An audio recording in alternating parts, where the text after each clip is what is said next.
esta série de filmes que gravamos destina-se a registrar de maneira simples e informal alguns conceitos-chave da Aliança Espírita Evangélica.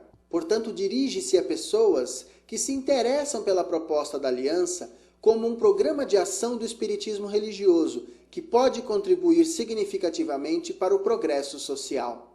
Verificar as diretrizes desse programa e como ele pode ser desenvolvido nos dias de hoje pelos centros espíritas é uma de suas finalidades. Além disso, os depoimentos e experiências aqui apresentados podem ser úteis para os dirigentes e voluntários da Aliança. A formação das novas lideranças, que levarão este movimento além dos seus atuais contornos, pressupõe clareza nos conceitos e fundamentos da Aliança, permitindo que nos unamos mais fortemente no ideal de confraternizar para melhor servir. Eu creio que é importante retroceder à análise do movimento espírita anterior à década de 40. Havia uma busca intensa por apoio espiritual em todas as instituições religiosas, principalmente no estado de São Paulo.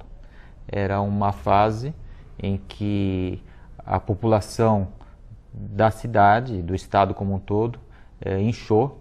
Houve um fluxo migratório fortíssimo, gerado pelas guerras no mundo, pela situação adversa em várias regiões do país, como seca e fome, e a crescente industrialização de São Paulo foi um atrativo.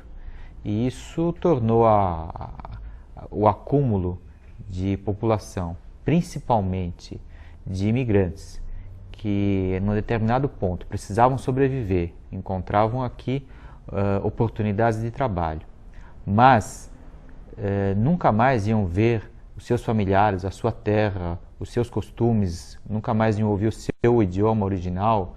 Isso causava problemas, conflitos de existência, e as religiões foram procuradas. Foi um momento em que os centros espíritas foram procurados e nós não estávamos preparados para esse grande fluxo de pessoas.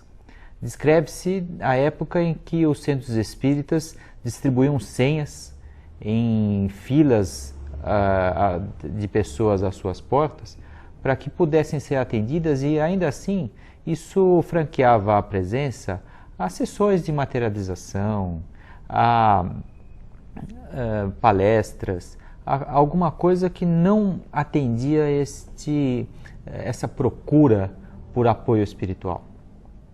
Bom, encontrava-se o movimento espírita nessa situação quando houve um interesse por uma união entre os centros espíritas para se organizarem melhor, para atender melhor a população, e é assim que surgiu a Federação Espírita do Estado de São Paulo em 1936. Havia duas grandes casas de referência na capital, a Associação Espírita São Pedro e São Paulo, a Sociedade Metapsíquica e outras casas também de influência, que foram se reunindo na sede da primeira e, após alguns encontros, acharam o caminho,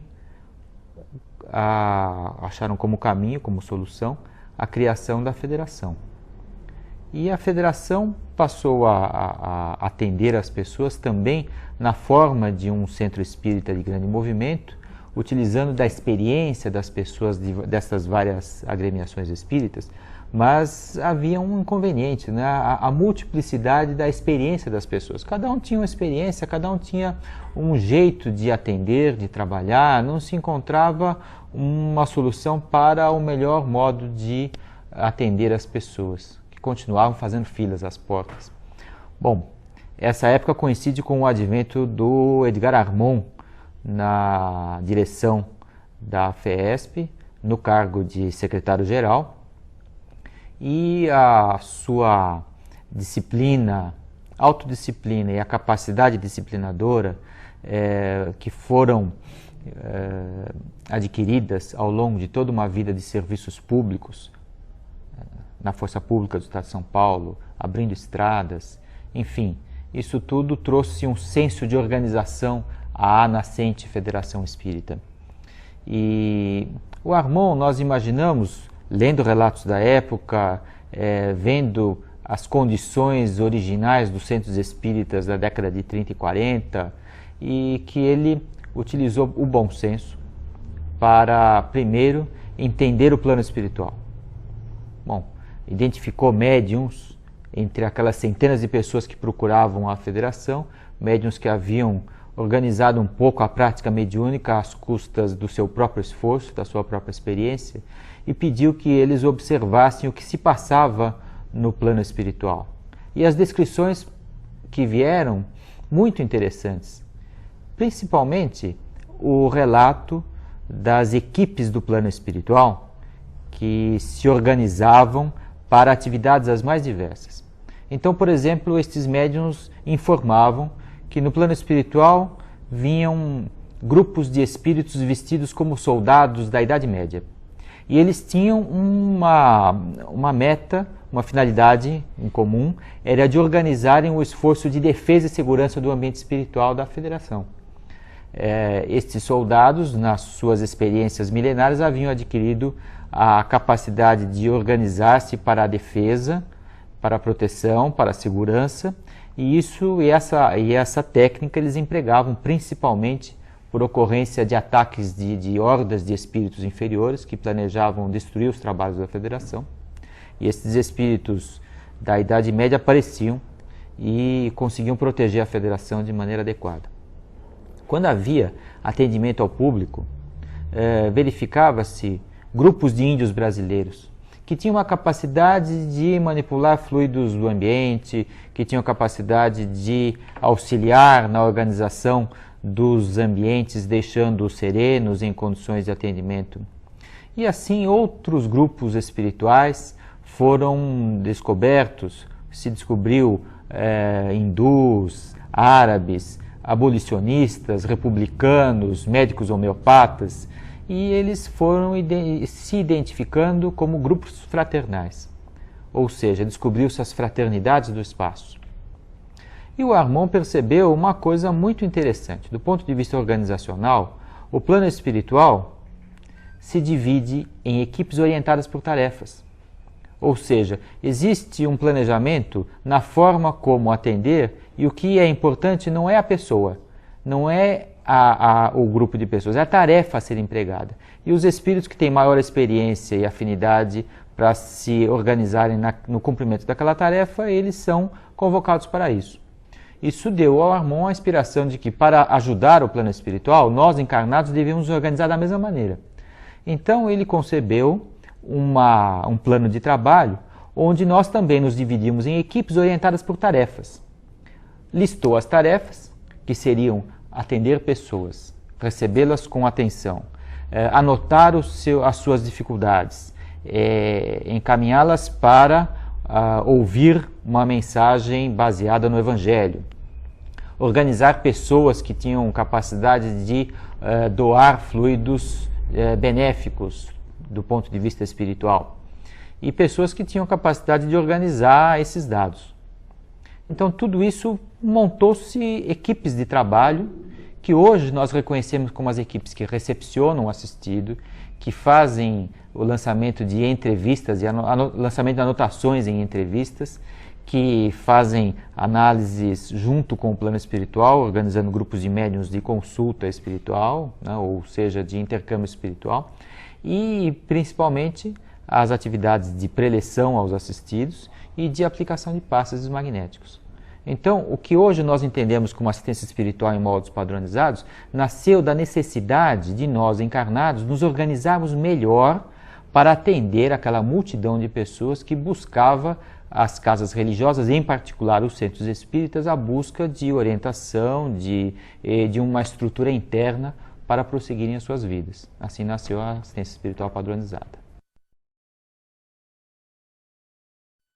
Há duas questões a serem exploradas nessa questão. A primeira é sobre ritual. O que significa ritual? Ritual é a repetição de alguns movimentos, de alguns conceitos, no sentido de que a pessoa não tem muita consciência do que está fazendo. Ou seja, ele repete sem ter uma noção muito profunda, muito clara do porquê está fazendo isso. A segunda questão é sobre padronização. A padronização é a repetição consciente de alguns conceitos que foram experimentados e que, portanto, chegam a um resultado interessante, prático e necessário. Facilita-se, portanto, a utilização, a transmissão desse conhecimento, o treinamento das pessoas.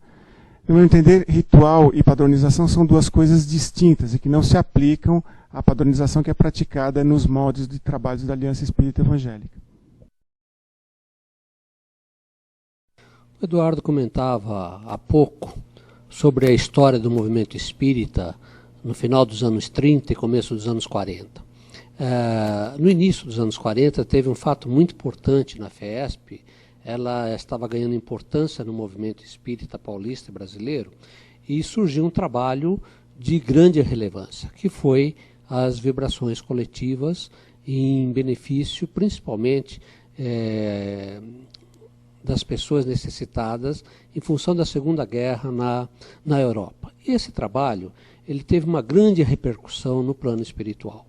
Isso acabou atraindo muitas entidades para a FESP e aí foi auxiliando em diversos trabalhos.